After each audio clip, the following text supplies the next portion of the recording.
In the sleepy town of Greendale, a place where everyone knew each other's names and business, the sudden disappearance of local journalist Henry Marlowe sent shockwaves through the community. Henry was known for his investigative reports on local crime, often diving into the darker sides of Greendale that many preferred to ignore. His last project, however, might have taken him too deep into the underbelly of the town. The day he vanished, Henry was supposed to meet with an anonymous source who claimed to have explosive evidence on a series of unsolved disappearances linked to local authorities. He left a voicemail for his editor, saying, "I've got something big, something that could blow this whole thing wide open. If I don't come back by tonight, check my office, everything you need is there." When Henry didn't return, his editor, Sarah Jennings, alarmed and concerned, went straight to his office. What she found was a chaotic mess of papers, notes, and, most intriguingly, a series of audio tapes labeled with dates and cryptic notes. Sarah gathered the tapes and hurried back to her office, a sense of dread growing with each step. Back in her office, she locked the door and started playing the tapes. The first few recordings were interviews with locals, discussions about the town's history, and some mundane day-to-day documentation of Henry's investigations. But as she progressed through the collection, the recordings took a sinister turn.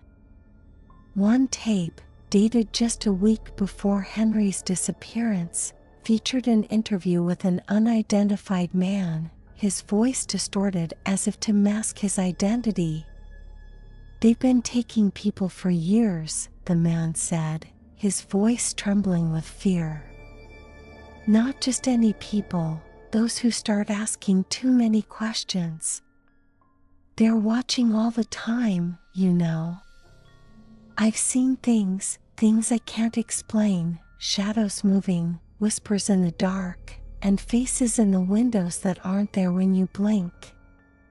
Chilled, Sarah continued to listen, her hands clenched tightly around a cup of coffee that had long since gone cold. The next recording was even more disturbing. It was filled with static, but through the white noise, she could make out what sounded like a struggle, a deep voice commanding someone to keep quiet, and then a sudden, sharp cry that was abruptly cut off. The final tape in the series was the most horrifying. It began with Henry's voice, breathless and filled with terror. "If anyone is listening to this, I don't have much time," he said. "They found out I was onto them, and they came after me. I've managed to hide, but I can't stay here long. They're not human. Their eyes, there's something wrong with their eyes. They glow like some sort of animal. I've left evidence in the..." The recording stopped suddenly, replaced by an eerie silence that seemed to echo around Sarah's cramped office. Her heart raced as she digested the gravity of Henry's words.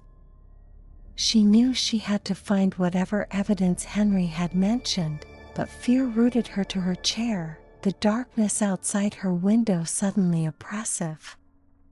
After taking a few deep breaths to steady her nerves, Sarah made a decision.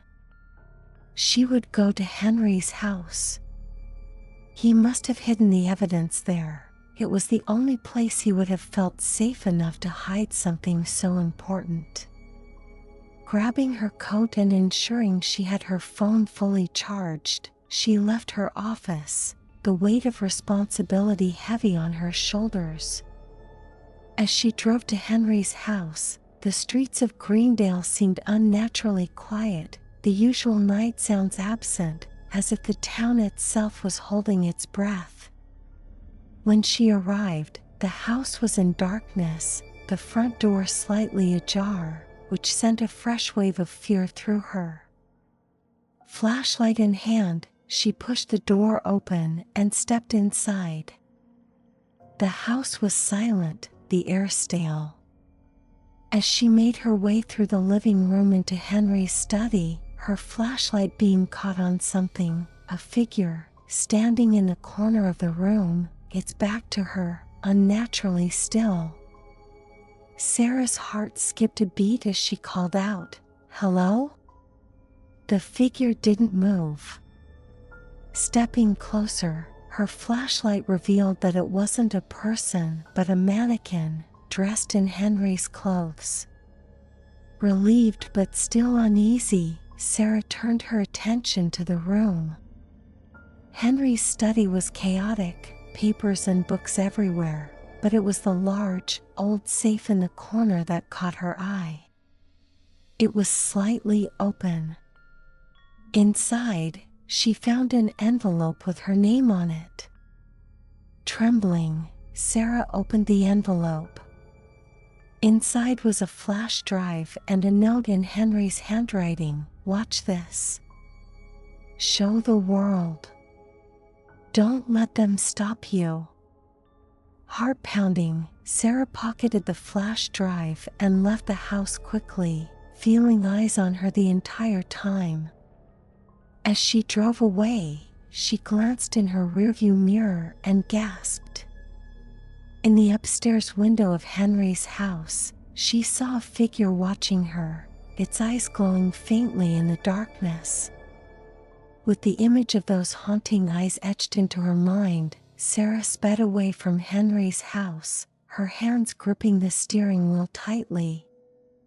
Every shadow that flickered across the road seemed to morph into threatening figures, and every light that glinted in the distance looked like those unnatural, glowing eyes following her.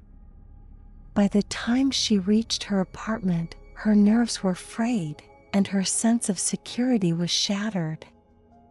Once inside, she double-locked her door, closed the curtains, and sat down at her computer, the flash drive heavy in her pocket. Taking a deep breath, she inserted it into her laptop, her hands trembling with a mix of fear and anticipation. The file contained several videos and a document titled "Read Me First." Sarah opened the document. It was a detailed account written by Henry, explaining what he had uncovered. The document began with Henry's discovery of a secretive group within Greendale, a cabal that had infiltrated various levels of local government and business. According to his notes, this group was not only involved in the unexplained disappearances around town, but was also engaged in some sort of ritualistic practices that were far beyond any normal understanding. The document detailed several locations around town where Henry had found evidence of these rituals, along with names of individuals who were potentially involved. The videos were even more damning. The first few showed clandestine meetings between known public figures and unknown individuals, their conversations barely audible, discussing something about the awakening and the harvest. But it was the last video that truly shook Sarah.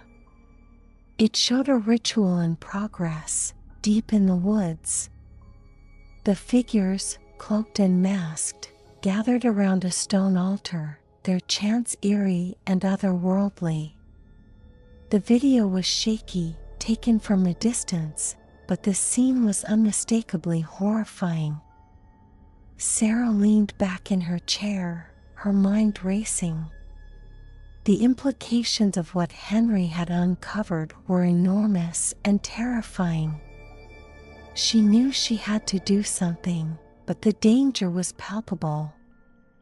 Going to the police was out of the question. If Henry's notes were accurate, they could be compromised. She thought about publishing everything online, but that could potentially put her in immediate danger. Her thoughts were interrupted by a sudden knock at her door. Sarah jumped, her heart pounding in her chest. It was late, and she wasn't expecting anyone. The knock came again, more insistent this time. Approaching the door cautiously, she looked through the peephole. Standing outside was a woman, her features obscured by the hallway's dim lighting. "Help me, please," the woman's voice was frantic, her knocking growing desperate. Sarah hesitated, her instinct screaming that something wasn't right. She spoke through the door, keeping the chain latched. "Who are you? What do you want?" I'm a friend of Henry's. He told me if anything ever happened to him, I should find you. Please, they're after me." The mention of Henry's name paused Sarah's hesitation. She couldn't leave another of Henry's friends in danger if there was a chance she could help. Slowly, she opened the door. The woman rushed in, glancing nervously behind her before Sarah shut and locked the door again. Her appearance was disheveled, her eyes wide with terror. "They know Henry talked to me. They've been watching me ever since," the woman said, pacing the room. "We don't have much time. They're coming." Sarah's mind whirled. "Who's coming? Who are you?" Before the woman could answer, the sound of breaking glass from the other room cut her off. Sarah froze, the reality of the danger crashing into her with terrifying clarity. "We need to leave. Now." The woman grabbed Sarah's arm, pulling her toward the back door of the apartment. As they fled into the night, the sounds of footsteps crashing through the apartment behind them spurred them on. They needed a plan, somewhere safe to go, but more importantly, they needed to survive the night.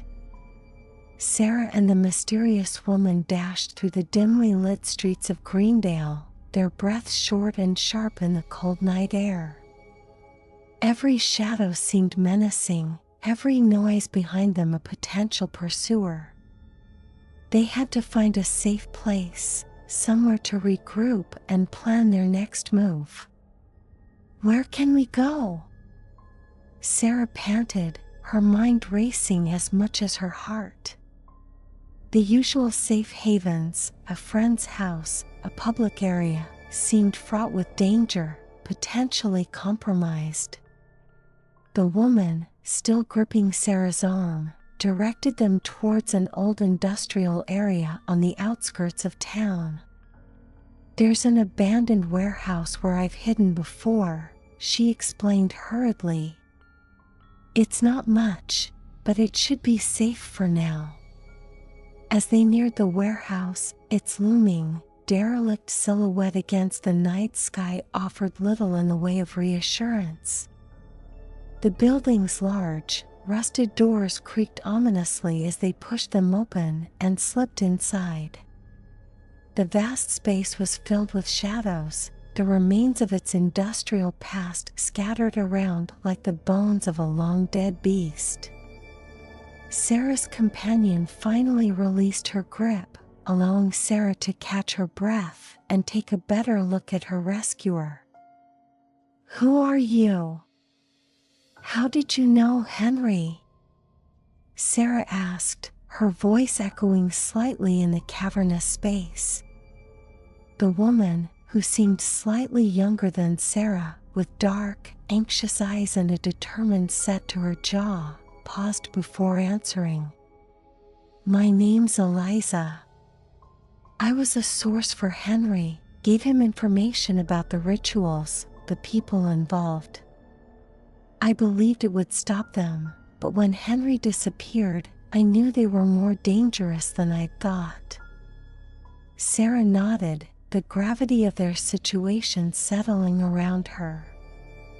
She pulled out the flash drive, still safely tucked in her pocket. "We have evidence, recordings of their rituals, and documents Henry collected. We need to get this information to the right people, but I don't know who we can trust." Eliza paced a little, thinking. "There's someone, an old friend of Henry's, another journalist. He's out of town but has contacts we might use. If we can get to him, we might have a chance." Deciding they had little choice, they planned to leave at first light, hoping the darkness would cover their departure from Greendale. They settled into a corner of the warehouse, trying to rest, but the adrenaline and fear made sleep impossible. Every sound seemed amplified, every creak a potential threat. As dawn approached, Eliza peered out through a crack in the warehouse doors. The first light of morning painted the sky in hues of gray and pale blue. "It's time," she whispered, nudging Sarah awake. They left the warehouse cautiously, scanning the area for any signs of movement. The town was still mostly asleep, the streets empty, the quiet of the morning deceptive. They kept to the shadows, moving quickly towards the location where Eliza had stashed a car for emergencies.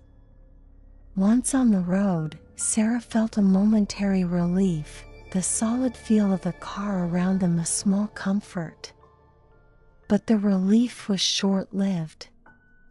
As they drove out of town, a black van appeared from a side street, its speed and trajectory leaving no doubt that it was following them.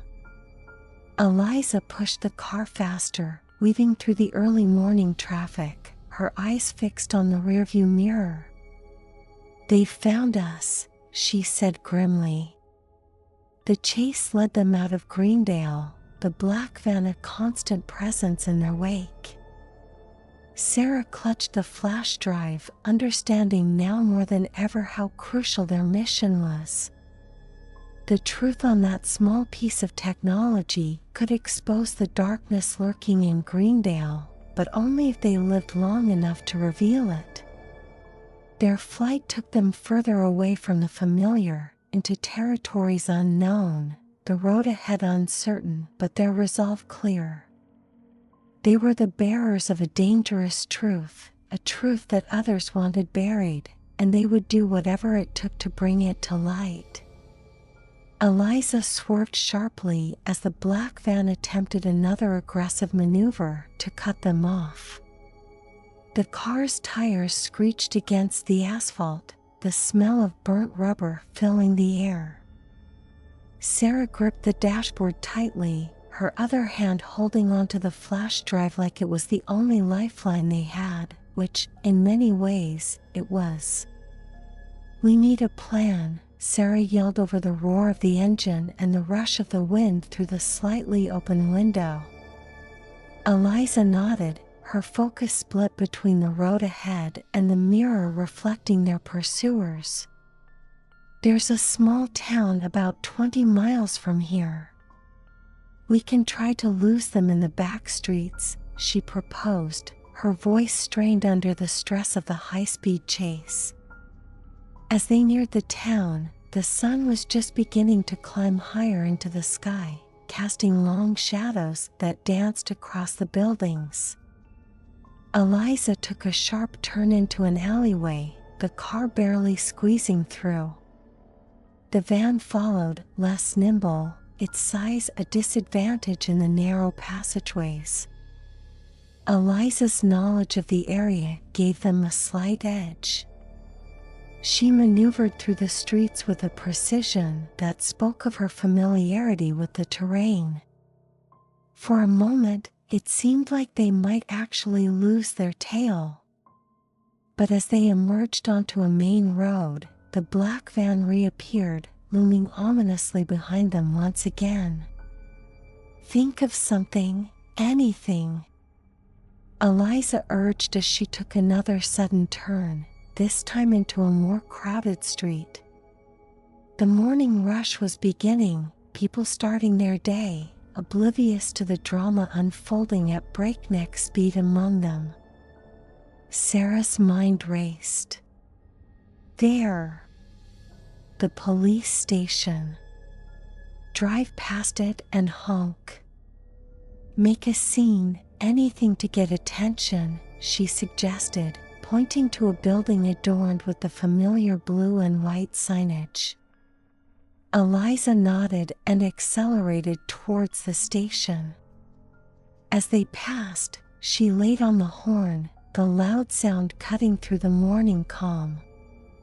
Heads turned, including those of a couple of police officers who were chatting outside the station. The presence of the law seemed to deter their pursuers momentarily, the van slowing down, maintaining a distance. Using this brief reprieve, Eliza turned into a public parking area and killed the engine. "We need to split up," she said quickly, her eyes scanning for any sign of the van. "Take the flash drive. Get inside the station, tell them everything. I'll lead them away if they show up." Sarah hesitated. The thought of separating from Eliza in such a volatile situation was terrifying. But she knew it was their best chance. "Be careful," she managed to say, her throat tight with emotion. Eliza gave her a quick, grim smile. "You too. Now go." Grabbing the flash drive, Sarah ran towards the police station, her heart pounding in her chest. She burst through the doors, immediately attracting the attention of a desk sergeant. "I need help," she gasped, out of breath. "My friend and we're being chased. It's about a crime, a big one. We have evidence." The sergeant, sensing the urgency in her voice, sprang into action, calling for backup and guiding Sarah to a secure area where she could explain further. Meanwhile, Eliza had not waited around. She drove out of the parking lot, watching the mirror for any sign of the van.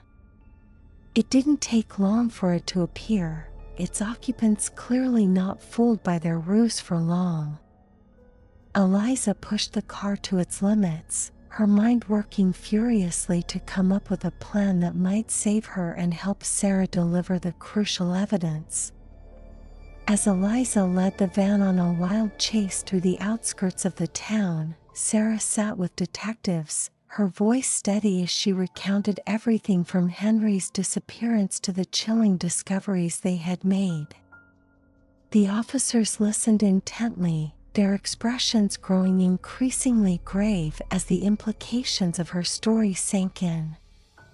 In the safety of the police station, Sarah unloaded the content of the flash drive onto a computer, the detectives gathering around to view the material. The videos played, revealing the disturbing scenes that Henry had captured. The room fell into a heavy silence, broken only by the occasional murmur of disbelief or the sharp intake of breath at particularly harrowing parts of the footage. As the reality of the situation began to dawn on the law enforcement officers, their skepticism turned to concern. One of the detectives, a seasoned officer named Detective Barnes, turned to Sarah.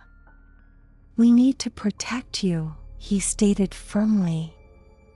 "Whoever is involved in this will not stop until they've covered their tracks completely." Meanwhile, Eliza's situation was growing increasingly dire.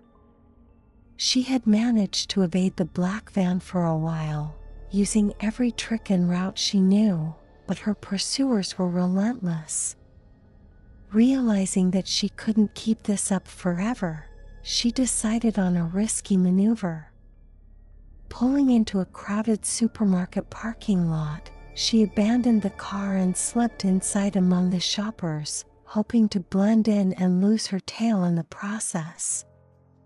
Back in the police station, Sarah was given a secure room to wait in while the detectives organized a team to investigate her claims more thoroughly and provide protection for her and Eliza. As she sat there, her mind replayed the events of the past few days, each memory laced with fear and adrenaline. She worried for Eliza, hoping her friend had managed to escape safely. After what felt like hours, Detective Barnes returned with an update. "We've put out an APB on your friend's car and the van chasing her. We're taking this very seriously, especially after what we've seen on these recordings," he assured her, his expression grave. Just then, Sarah's phone buzzed with a message from Eliza, "Safe for now.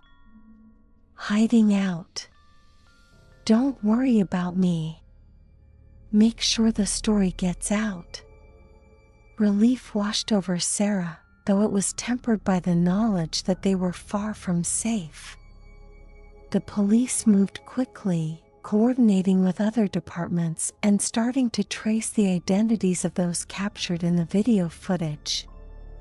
Sarah provided as much information as she could, her role shifting from victim to key witness in what was unfolding as a significant criminal investigation. As the day turned into evening, Detective Barnes approached Sarah with a cautious expression. "We've made some progress," he announced. "We've located Henry Marlowe's car abandoned near an old warehouse on the outskirts of town. We're setting up to go in." Sarah felt a sudden chill. "I want to go," she said, surprising even herself with her determination. "He was my friend. I need to know what happened to him." Detective Barnes hesitated, clearly weighing the risks. "It's dangerous," he warned. "But I can see you won't be dissuaded. You can come, but you'll stay with the officers at all times." Armed with police protection, Sarah prepared to face whatever awaited them at the warehouse. The drive there was tense, each officer on high alert. As they approached, the setting sun cast long shadows over the dilapidated structure, giving it a forlorn and menacing appearance. The team spread out, entering the warehouse with caution. Inside, the vast space was cluttered with boxes and old machinery, shadows pooling around every corner. As they moved deeper, the beam of a flashlight caught on something, a shoe, looking ominously familiar. Sarah's heart skipped a beat as they discovered more, clothing and personal items, scattered about, leading them to a secluded corner of the warehouse. There, hidden behind a stack of crates, they found a small, makeshift cell. The door of the cell creaked as one of the officers pulled it open. Inside, barely conscious but alive, was Henry Marlowe. Henry was immediately rushed to the hospital, his condition stable but fragile after the ordeal he had endured. Sarah followed the ambulance, her emotions a tumultuous mix of relief and horror at finding her friend alive, but so broken. The police secured the warehouse, marking it as a crime scene, and began a thorough investigation of the area. As Henry recovered, Sarah visited him daily. With each visit, he revealed more about what had happened to him. He spoke of being abducted by masked individuals, of being questioned about what he knew, and of the threats made against him if he spoke to anyone about what he had discovered. The details were chilling, painting a picture of a deeply entrenched conspiracy that went far beyond anything they had initially imagined. Back at the police station, Detective Barnes was piecing together the evidence collected from the warehouse and the information from Henry's recordings. Connections were drawn between the figures in the video and high-ranking officials in Greendale and beyond. It was becoming clear that the story was much larger and more dangerous than anyone had first thought. Meanwhile, Eliza remained in hiding, communicating with Sarah through encrypted messages. She was still being pursued, her knowledge of the cabal making her a continuous target. Despite the danger, she was determined to help Sarah and the police bring down those responsible for the atrocities they had uncovered. One evening, as Sarah left the hospital, she noticed a car that seemed to be following her. Paranoid but vigilant, she drove to the police station instead of going home. Detective Barnes met her outside, and she quickly explained her suspicions. "Let's make sure you're safe," he said, leading her inside. The station had become a second home, a place of relative safety amid the chaos that had overtaken her life. Over the next few days, the investigation deepened. The police made several arrests, but it was clear that the core of the cabal was still at large, their influence spreading like a shadow across the town. Sarah knew that the story needed to be told, that the public had to be made aware of the darkness that lurked behind the facade of Greendale's sleepy exterior. With Henry's blessing and the help of Detective Barnes, Sarah prepared an extensive expose. They included everything from the initial disappearances to the harrowing rituals in the woods, and the network of corruption that facilitated such horrors. The story was published not just locally, but nationally, causing a massive uproar. Calls for wider investigations came from the highest levels, and the spotlight on Greendale grew ever more intense. As the town reeled from the revelations, Sarah felt a mix of satisfaction and fear. She had done what Henry had set out to do, but at great personal cost. The once quiet life she had known was gone, replaced by a new reality where danger seemed to lurk at every corner. One night, as she worked late at the station, going over some follow-up reports, Detective Barnes approached her with a serious look. "We've had a breakthrough," he announced. "We think we know where the head of the cabal is hiding. It's risky, but if we move now, we can catch him." Fueled by a desire to end the nightmare once and for all, Sarah agreed to go with the team to the location. Armed and wary, they traveled to a secluded mansion on the outskirts of town, the suspected headquarters of the sinister group. As they approached, the mansion loomed ominously against the night sky, its windows dark, the building seeming to anticipate their arrival. The team spread out, entering the grounds with tactical precision. Sarah's heart pounded as she followed closely behind Detective Barnes, her mind racing with the potential outcomes of this confrontation. They reached the main door, and with a nod from Barnes, the team breached the entrance. The door crashed open under the force of the police ram, and the team quickly moved inside, their flashlights cutting through the darkness of the mansion. The air was thick with dust and the heavy silence of a place long abandoned, or so it seemed. Sarah followed close behind Detective Barnes, her senses heightened, every shadow and sound making her tense. As they cleared each room, they found signs of recent occupation, cigarette butts, food wrappers, and makeshift bedding, all indicating that the place was indeed used as a hideout. However, there was no sign of the cabal leader or any of his associates.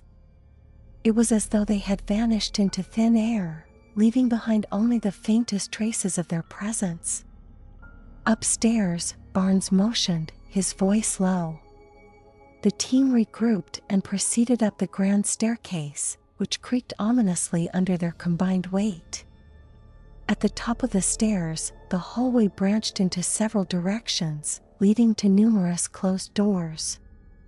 Splitting up could be dangerous, but time was of the essence, and they needed to cover as much ground as quickly as possible.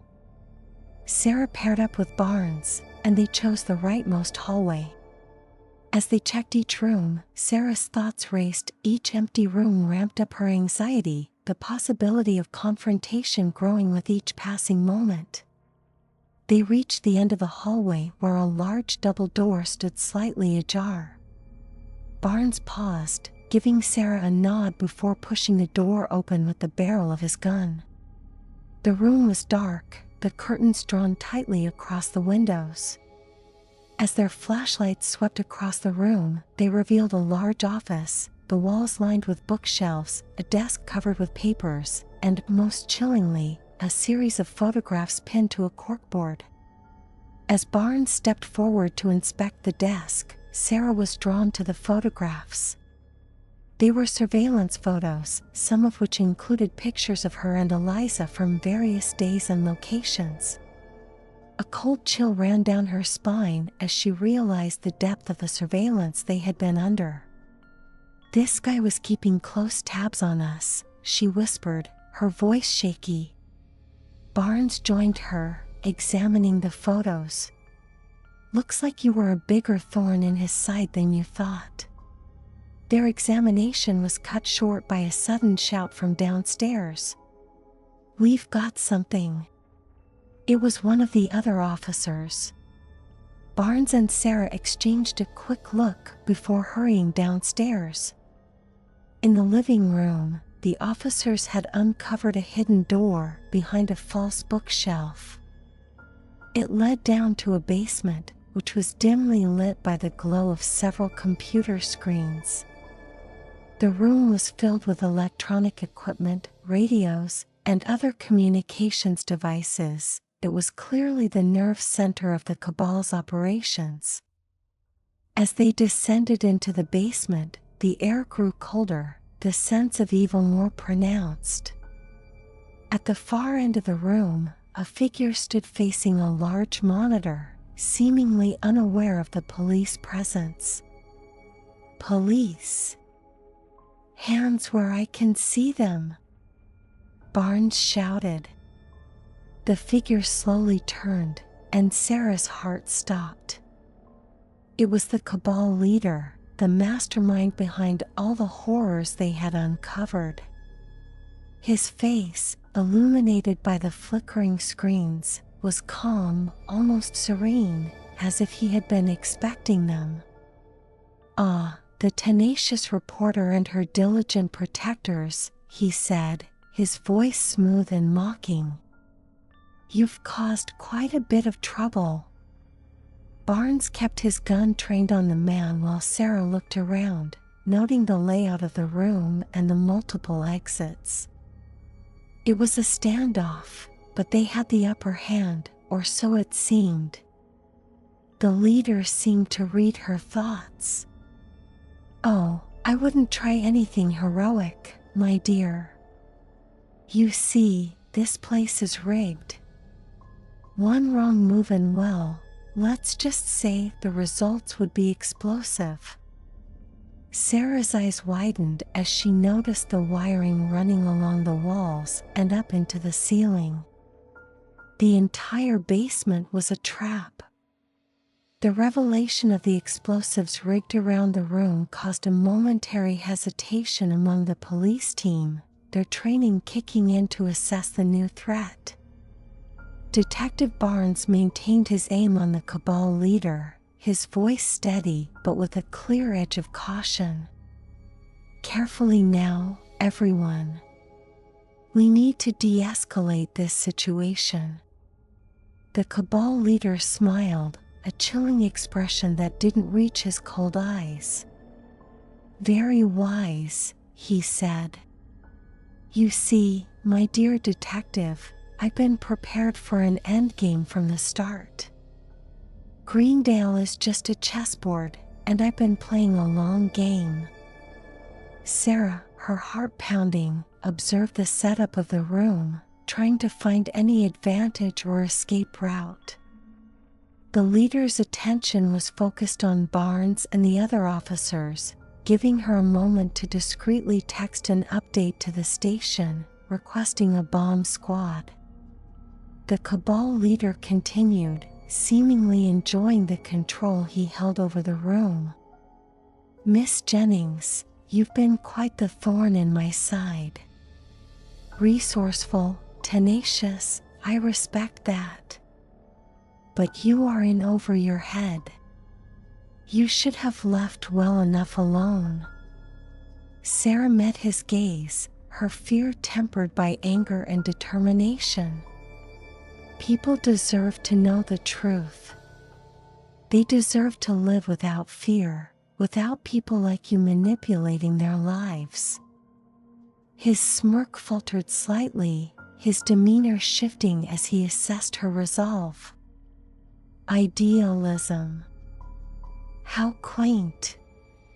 But let me tell you, the world is not black and white. It's a murky shade of gray where survival and power dictate actions. You've simply uncovered the tip of the iceberg. As they conversed, Barnes signaled the other officers, who subtly positioned themselves around the room, maintaining a safe distance but ready to act on his command. The tension was palpable, each officer aware of the potential danger. Suddenly, the sound of sirens approached, growing louder as more police forces arrived, including the bomb squad. Realizing that his situation was becoming untenable, the cabal leader's eyes darted around, calculating his next move. Seeing his distraction, Barnes took a step forward, his voice authoritative. "It's over. We have the building surrounded, and the bomb squad is on its way.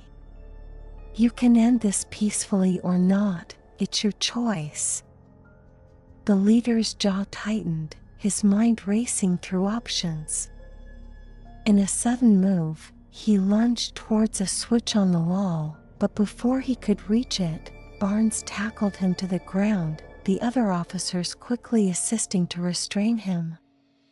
With the leader secured, the bomb squad entered the basement, carefully navigating the space to neutralize the explosives. The process was tense, each moment stretched thin with the risk of triggering a detonation. But after what felt like an eternity, the lead technician gave the all-clear signal. The threat was contained. As relief washed over everyone, Sarah approached Barnes, her expression a mix of exhaustion and relief. "What now?" she asked, watching as the leader was led away in handcuffs. "Now," Barnes replied, looking around at the dismantled setup, "we begin the real work. Cleaning up, ensuring this doesn't happen again, and rebuilding. Your story has just begun, Miss Jennings." As they exited the building, the morning light felt unusually bright, the air crisp and clear. Sarah took a deep breath, feeling the weight of the past days lift slightly. The battle was over, but the war for truth and safety, was just starting. And she was ready for it. As Sarah stood outside the now secured mansion, watching the last of the police vehicles drive away, the reality of the past events started to sink in deeply. The town of Greendale, once a quiet and unassuming place, had been the center of a chilling conspiracy, one that had almost cost Sarah and her friends their lives. The morning sun did little to warm the chill that had settled inside her since she first decided to follow Henry's investigation. In the days that followed, Greendale became the focus of national news. The story that Sarah and Henry uncovered led to widespread investigations, reaching beyond the small town to other networks across the country. Corruption, deep-seated and far-reaching, was exposed, rocking communities and prompting a nationwide call for transparency and reform. Meanwhile, Sarah worked closely with Detective Barnes and other law enforcement agencies to provide all the evidence they had gathered. The detailed records and recordings Henry had made proved invaluable in the ongoing investigations and trials. The cabal leaders, including the sinister figure they had apprehended in the mansion, faced justice in a series of high-profile court cases. Amidst the chaos, Sarah took it upon herself to ensure that the victims' stories were told. She wrote a series of articles and even began work on a book detailing the full extent of the conspiracy and the personal stories of those affected by it. Her work, once a simple passion for truth, had now become a mission to advocate for those without a voice. As the trials came to a close and the story began to fade from daily headlines, Sarah visited Henry, who had recovered significantly and was beginning to take his first steps back into journalism. Sitting in a small cafe, they discussed the future, the impact of their work, and the scars that would likely never fully heal. "I never imagined our curiosity would lead us here," Henry said, his voice a mixture of awe and sorrow. "Greendale will never be the same." Sarah nodded, her eyes reflecting a similar mix of emotions. "Neither will we. But, in a way, we've given this town a chance to rebuild, to be better. And that's worth everything we've been through." As they parted ways, Sarah felt a resolve strengthen within her. The end of this chapter in her life marked the beginning of another, one where she would continue to fight for justice and truth, regardless of the personal cost. That evening, as she walked through the quiet streets of Greendale, the setting sun cast long shadows that danced softly along the peaceful neighborhood. The horrors of the past seemed like a distant echo, overshadowed by the community's efforts to heal and move forward. Sarah paused by a small park, watching families gathered, children laughing, and for the first time in a long while, she allowed herself a small smile. Despite everything, hope endured. Greendale would recover, its wounds would heal, and though the scars might remain, they would serve as a reminder of the strength and resilience of those who had dared to uncover the truth. As the sun dipped below the horizon, leaving a sky painted with strokes of pink and orange, Sarah felt a peace settle over her. The darkness would always be there, lurking in the corners of the world, but so would the light, ready to chase it away at the break of each new day. In the quiet that followed the storm of events, Sarah Jennings found herself often walking the paths of Greendale's newly renovated park, a symbol of the town's resilience and recovery. The tranquility was welcome, yet her mind replayed the chilling events incessantly, reminding her of the darkness she'd uncovered and the costs it exacted. On one such evening, as autumn leaves whispered around her feet, a chill descended that wasn't solely from the cool breeze, it was a remnant fear, a shadow from the past. Sarah's strides paused beside the town's memorial fountain, a structure recently dedicated to the victims and truth seekers of the conspiracy. Her eyes traced the names engraved in the cold stone, each one a story, a life altered by the depths of human deceit. As she stood there, absorbed in her thoughts, an elderly man approached her. His steps were slow, measured, but his eyes were sharp, piercing. "Miss Jennings," he said, his voice surprisingly strong for his frail frame. Sarah turned, recognizing him immediately. "Mr. Calder," she greeted, her voice tinged with respect. He was the father of one of the missing, a man who had never stopped searching for the truth, even when the world tried to move on. "I read your articles," he continued, standing beside her. "And I wanted to thank you. What you did, it brought light into a very dark place." Sarah felt a lump form in her throat. "Thank you, Mr. Calder. It was the least I could do," she replied, her eyes not leaving the names on the memorial. They stood in silence for a moment, the weight of shared understanding heavy between them. Then, Mr. Calder reached into his coat, pulling out a small, worn notebook. "There's something I've held on to for a long time," he said, handing it to her. "I think you should have it now." Curious, Sarah opened the notebook. Inside, she found clippings, notes, and scribbles, all pieces of Mr. Calder's own investigations, his desperate search for answers. As she flipped through the pages, a small, folded paper fell out.